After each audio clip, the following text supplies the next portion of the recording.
Hello guys, स्वागत है आपके अपने यूट्यूब चैनल पर।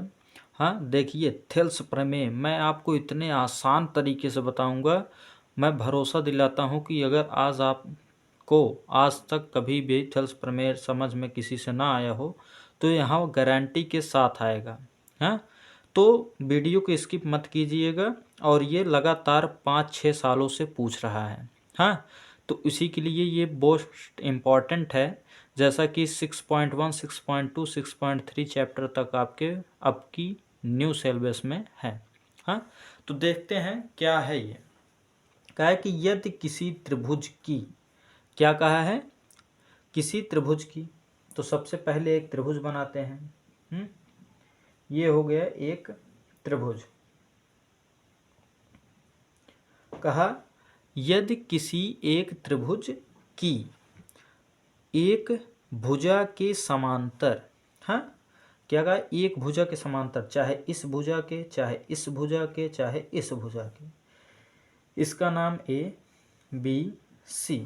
कहा एक भुजा के समांतर, मान लो हम लोग बी सी के समांतर अन्य दो भुजाओं को भिन्न भिन्न, तो जब बी सी के समांतर लेंगे तो दो भुजा कौन सा बचा, ए बी और ए सी। तो इसके भिन्न भिन्न बिंदुओं पर प्रतिच्छेद करने के लिए, मान लो इसका एक बिंदु ए बी का ये हो गया और ए सी का ये हो गया।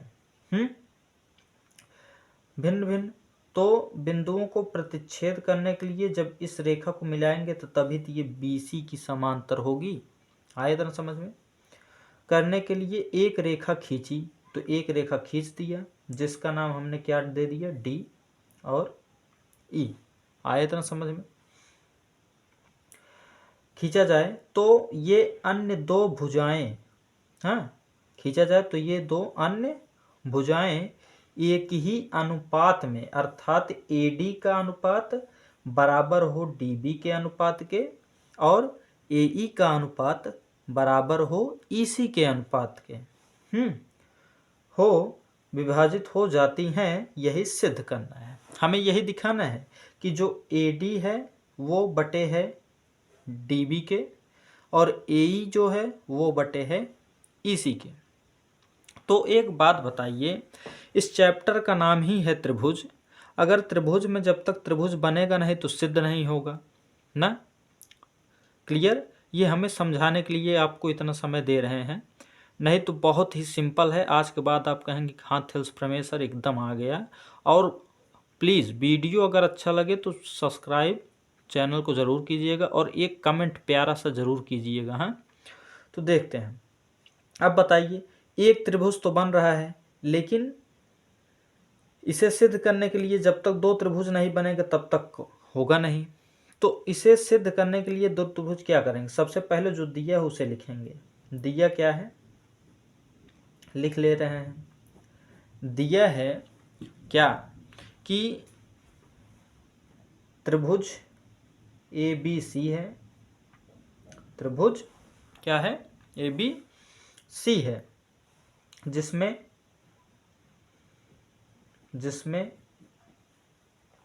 भुजा ए बी और ए सी पर दो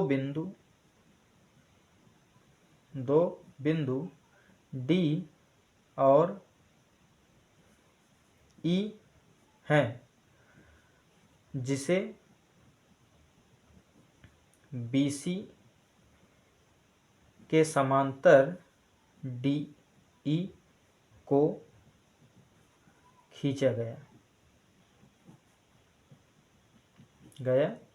है।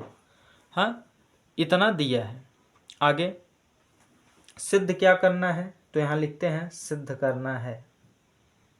सिद्ध करना है ना।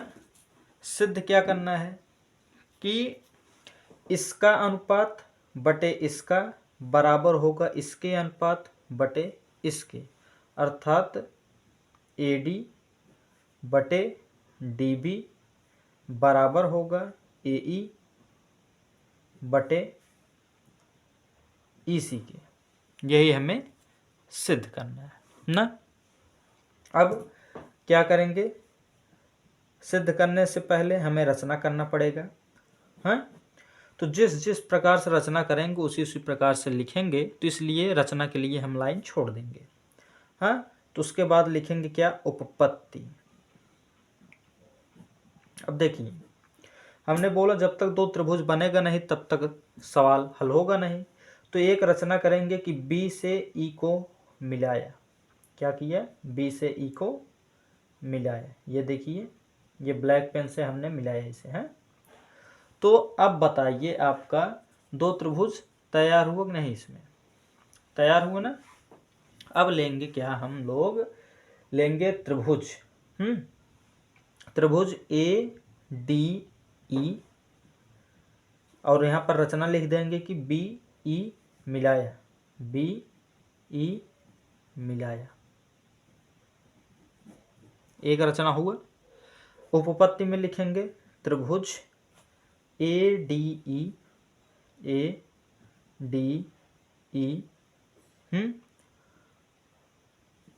ADE का क्षेत्रफल, और बटे लिखेंगे किसका, त्रिभुज BDE का क्षेत्रफल, एरिया ऑफ त्रिभुज BDE का क्षेत्रफल। हाँ, एरिया का मतलब क्षेत्रफल, बराबर। इतना आपको आया ना। आगे आगे क्या करते हैं, देखिए। हाँ, तो त्रिभुज के क्षेत्रफल का सूत्र आप लोग सभी पढ़े हैं, जानते भी हैं। क्या होता है, 1/2 गुणे आधार गुणे ऊंचाई, फिर बटा, इसका भी वही होगा, 1/2 आधार गुणा ऊंचाई। आई होप आपको इतना समझ में आया होगा। आगे बढ़ते हैं। अब देखिए, ये जो त्रिभुज है ADE, इसका आधार तो मान लीजिए पता है। आधार कौन सा होगा, आधार यही होगा जो ये भुजा है। आधार ये है, लेकिन इसकी ऊंचाई नहीं पता है। ऊंचाई क्योंकि सीधी होती है तो ऊंचाई है नहीं, तो इसलिए एक रचना और क्या करेंगे कि E से AD पर लंब डालेंगे। हाँ, तो यहाँ पर इसका नाम क्या कर देंगे, ABCDEF। क्या हुआ, EF। तो लिख देंगे E से F मिलाया। हाँ, तो EF मिलाया, ये अगला रचना हुआ। अब ये ऊंचाई इस त्रिभुज के लिए भी होगी, BDE के लिए भी, और यही ऊंचाई इस त्रिभुज ADE के लिए भी होगी। अब लिखेंगे, तो देखिए, 1/2 गुणे आधार के स्थान पर जो हमें सिद्ध करना है वही लिखेंगे AD, फिर गुणे ऊंचाई के स्थान पर EF, क्योंकि यह 90 डिग्री बनेगा, EF बटा, फिर 1/2 आधार के स्थान पर जो हमें सिद्ध करना है DB, गुणे ऊंचाई के स्थान पर FE। आया था ना समझ में। हाँ, अब क्या करते हैं, ये EF कैंसिल, 1/2 1/2 कैंसिल, तो आपका एरिया क्या निकला, एरिया ऑफ त्रिभुज ADE बटे एरिया ऑफ त्रिभुज BDE बराबर किसके है, AD बटे DB। हाँ, किसके बराबर, AD बटे DB। तो ये आपका क्या बना, समीकरण नंबर फर्स्ट। आया था ना समझ में, आपको आया होगा बहुत अच्छे से, मुझे यकीन है। अब देखिए, ये देखिए, ये वाला पॉइंट मिला, AD बटे DB मिला ना, AD बटे DB मिल गया सिद्ध करने में। क्या, अब दूसरा पॉइंट कहाँ से लेंगे, तो दूसरा पॉइंट लेने के लिए ये त्रिभुज हमें फिर लेना पड़ेगा। हाँ, क्योंकि AE हमें चाहिए ना, लेकिन EC भी चाहिए, तो अर्थात अब इधर एक रचना करेंगे ना, अर्थात अब इसे मिलाएंगे, इसे D से C को मिलाया, डी से सी को मिलाया। और तो जब इधर मिलाएंगे तो इसके लिए भी तो ऊंचाई चाहिए, तो अर्थात इधर से फिर एक ऊंचाई करेंगे। हाँ, तो ये क्या हुआ, A B C D E F G से कर लेते हैं। क्या करते हैं, जी। तो अब सॉल्व करते हैं। हाँ, रचना में लिख दे रहे हैं क्या क्या मिलाया, डी सी को मिलाया, डी सी को मिलाया। हाँ, फिर क्या लिखेंगे, डी जी को मिलाया।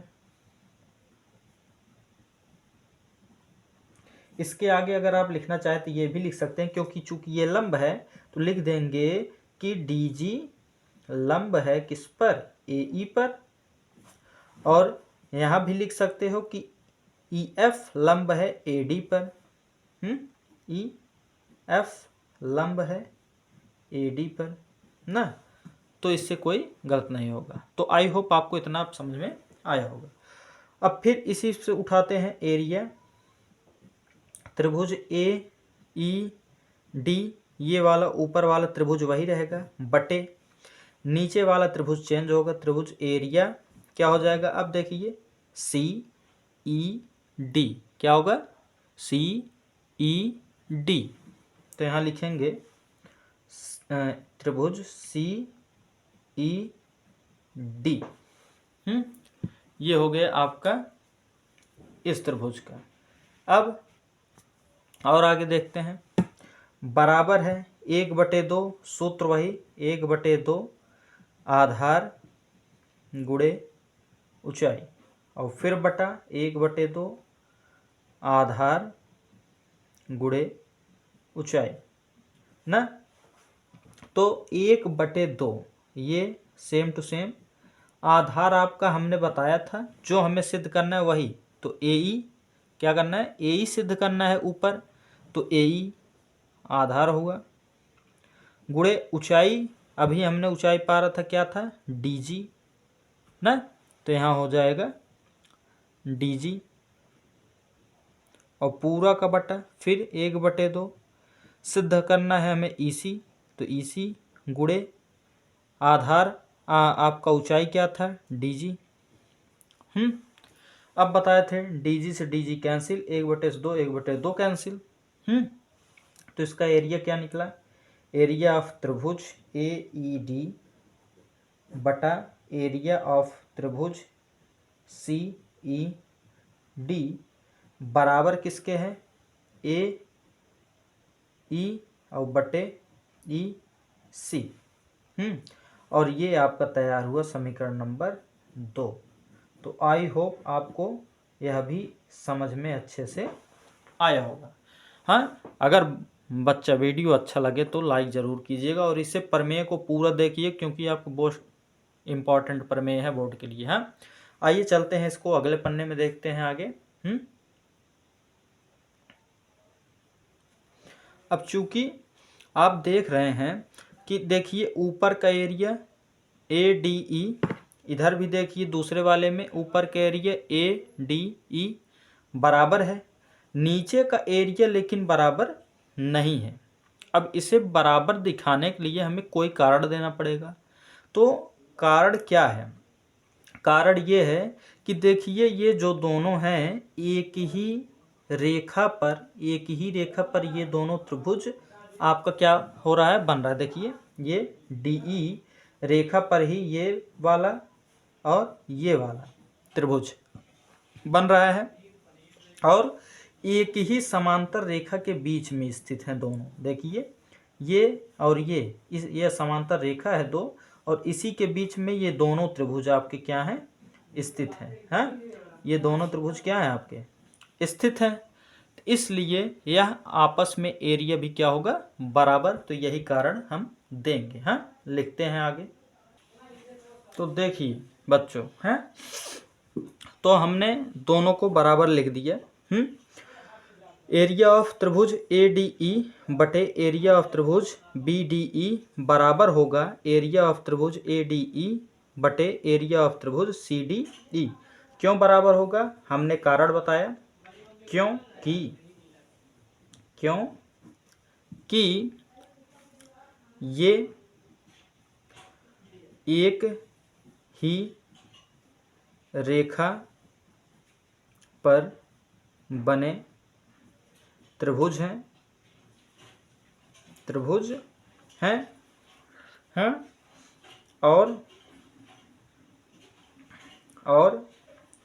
और क्या था आपका डीई समांतर ना, क्या था आपका डीई समांतर था बीसी, डीई डीई समांतर बीसी के बीच स्थित है। तो इसलिए उनकी भुजाएं भी आपस में क्या होंगी, बराबर होंगी। तो भुजा आपका क्या था, भुजा था एडी बटे डीबी। एडी, अब यहां लिख देंगे समीकरण 1 व 2 से, समीकरण फर्स्ट एंड सेकंड से लिख देंगे कि एडी बटे डीबी बराबर होगा किसके, एई बटे ईसी। और यही आपको याद हो तो यही हमें क्या करना था, प्रूफ करना था। ये ईसी है। तो आपको अगर याद है तो यही हमें प्रूफ करना था और अंत में लिखना इति सिद्धम। तो बताइए, ये इतना सरल प्रमेय है और आपके पेपर में 7 नंबर या 6 नंबर में पूछा जाता है। तो इसी के साथ अगर हमारा वीडियो अच्छा लगे तो ज़्यादा से ज़्यादा अपने मित्रों में शेयर कीजिएगा और अगले वीडियो में मिलते हैं एक मज़ेदार टॉपिक के साथ। Thank you.